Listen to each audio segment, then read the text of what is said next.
গাজীপুরের কালিয়াকৈর পৌরসভার বিভিন্ন এলাকার জলাবদ্ধতা ধীরে ধীরে কমতে শুরু করলেও নতুন করে দেখা দিয়েছে রোগ জীবাণু ছড়িয়ে পড়ার আশঙ্কা। তবে পৌরসভার বেশ কয়েকটি নিম্নাঞ্চলের ঘরবাড়ি ও সড়কে পানি জমে থাকায় দুর্ভোগে পড়েছেন স্থানীয় বাসিন্দারা। স্থানীয়দের অভিযোগ, জমে থাকা ময়লা আবর্জনা ও নোংরা পানির কারণে মশার উপদ্রব বেড়েছে। ডায়রিয়া, জ্বর, চর্মরোগ সহ বিভিন্ন পানিবাহিত রোগ ছড়িয়ে পড়ার আশঙ্কা করছেন তারা।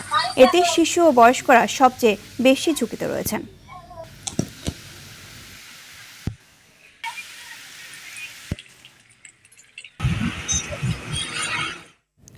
দর্শক, এ বিষয়ে আরও জানাতে গাজীপুরের কালিয়াকৈর থেকে সরাসরি যোগ দিচ্ছেন সহকর্মী কামাল হোসেন বিপ্লব। বিপ্লব, মানুষের দুর্ভোগ নিরসনে কর্তৃপক্ষের উদ্যোগ রয়েছে কিনা বিস্তারিত জানাবেন। কয়েকদিন ধরে কালিয়াকৈর পৌরসভার জলাবদ্ধতায় চরম দুর্ভোগে রয়েছে এই পৌরসভার বাসিন্দারা। আমি কর্তৃপক্ষের সাথে কথা বলেছি, তারা জানিয়েছেন যে বিভিন্ন ড্রেনের যে ময়লা সেগুলো কিন্তু তারা কমতে শুরু করেছে। ধীরগতিতে পানি কমলে কিন্তু বিভিন্ন যে রোগ রয়েছে সেই রোগবাহী আক্রান্ত হচ্ছে পৌর বাসিন্দারা। এই কালিয়াকৈর পৌরসভায় প্রায় ৩০০ শিল্প কলকারখানা রয়েছে। অনেক শিল্প কলকারখানায় কিন্তু ইসিবি প্ল্যান্ট থাকলেও তারা ব্যবহার করে না, যার ফলে যে সেগুলোর বর্জ্যের যে পানি, সেই পানি কিন্তু এই জলাবদ্ধতার সাথে মিশে গেছে, যার ফলে এই পানিতে কিন্তু বিভিন্ন রোগ ছড়িয়ে যাচ্ছে।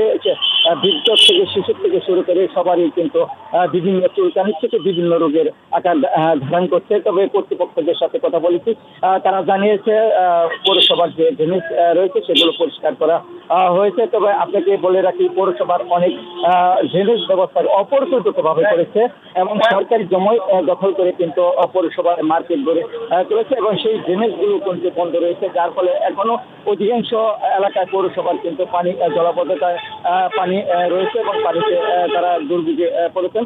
আপনারা দেখেছেন যে অনেক ঘর বাড়ি শুকিয়ে গেছে, সেগুলো ঘরেতে যে পানি সেগুলো এসেছে, কিন্তু পরিবার তাদের ঘরের ভিতরে থাকার জন্য ব্যবস্থা চালিয়ে যাচ্ছে। তবে পৌরসভার যে বাসিন্দা রয়েছে তাদের সাথে কথা বলেছি, গত 3 দিনে জলাবদ্ধতার যে ভোগান্তিতে রয়েছে সেখানে কিন্তু অনেক রান্নাবান্না পরিবার করতে পারেনি, কিন্তু প্রশাসনের পৌরসভার যে প্রশাসন রয়েছে তারা কিন্তু শুকনো খাবার বা খাবারের কোনো জিনিস কিন্তু এই বাসিন্দাদের মধ্যে পৌঁছায়নি বলে তারা অভিযোগ করেছে।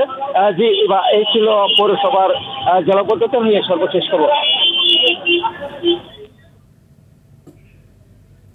ধন্যবাদ আপনাকে।